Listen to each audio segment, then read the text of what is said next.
And guys, so our first class V here, back with another video. So today we're going to start or launch our new series that we're going to do weekly called our weekly focus.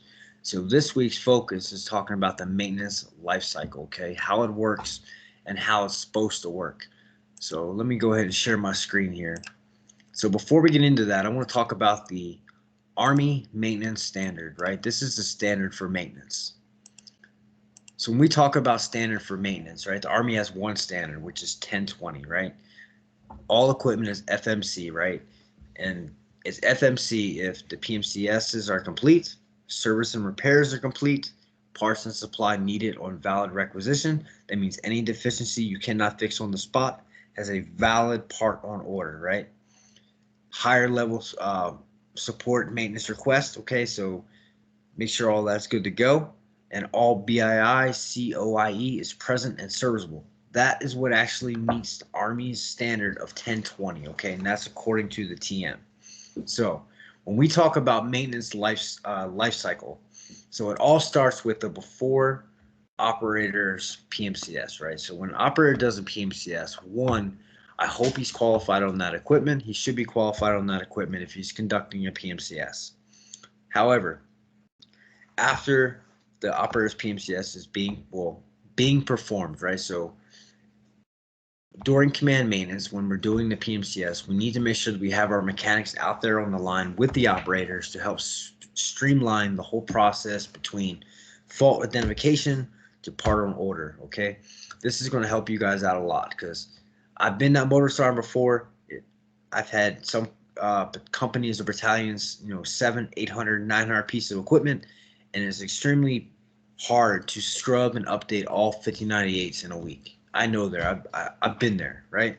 But this is going to help you guys streamline it. So as the operators doing their PMCS, make sure your mechanics are out there in coveralls, they have fluids, they have their toolbox, and most importantly, they have their MSD, right?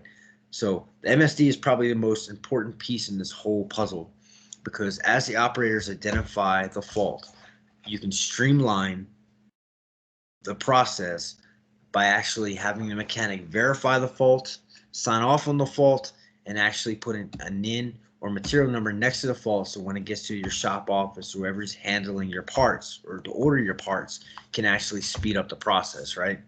So like I said, after the operator identifies the faults, the mechanic can verify them, and then from there goes the shop office or your ERC clerks, right? They can input it into the database and create a requisition for that material.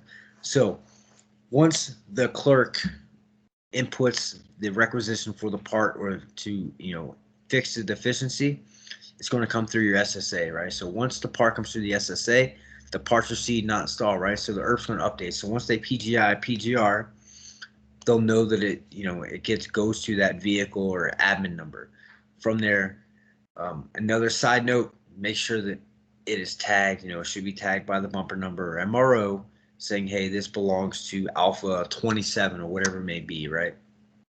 So once the parts actually come in, the ERP can give the parts to the mechanic to do the job, right? So another piece of this that we're going to cover is going to be man hours, right? So we need to make sure that we track man hours, whether it be direct or indirect, because if y'all haven't realized, hey, we say a lot, we don't have enough mechanics. We have too much work, not enough mechanics. One, that's our own fault because we don't track man hours like we're supposed to, but I'm going to do a separate series on that. All right. So once we hand the parts to the mechanic, they hang the parts, right? The most important piece in this is the QAQC, right? 1020 QAQC by the NCO, right? So if you all are not doing a QAQC check on the parts your mechanics are hanging, then you're wrong. All right. So doers check, right? We're supposed to check. We're supposed to verify, right? So as maintenance managers, you need to make sure that you empower your sergeants and staff sergeants and so forth, whoever it may be, to do the QAQC checks to ensure that those parts were installed correctly, and the job can actually be closed out. Now, I'll tell you right now, I was a young E4 once too. If I was having a bad day and I got handed a bunch of parts, sometimes they would go in a drawer. Let's be honest. We've all done it, all right? So just keep that in mind. And when you actually give the mechanics your parts, right? make sure you're utilizing the Mac chart. So if you give a mechanic a headlight, it should not take a mechanic 4 hours to actually install the headlight. All right, so use common sense, use the Mac chart, and that's how you're going to build your man hours. All right, so once the QAQC is done, okay, the equipment is put back online, and the system of record, which is GCSS Army, is updated, so the fault is cleared.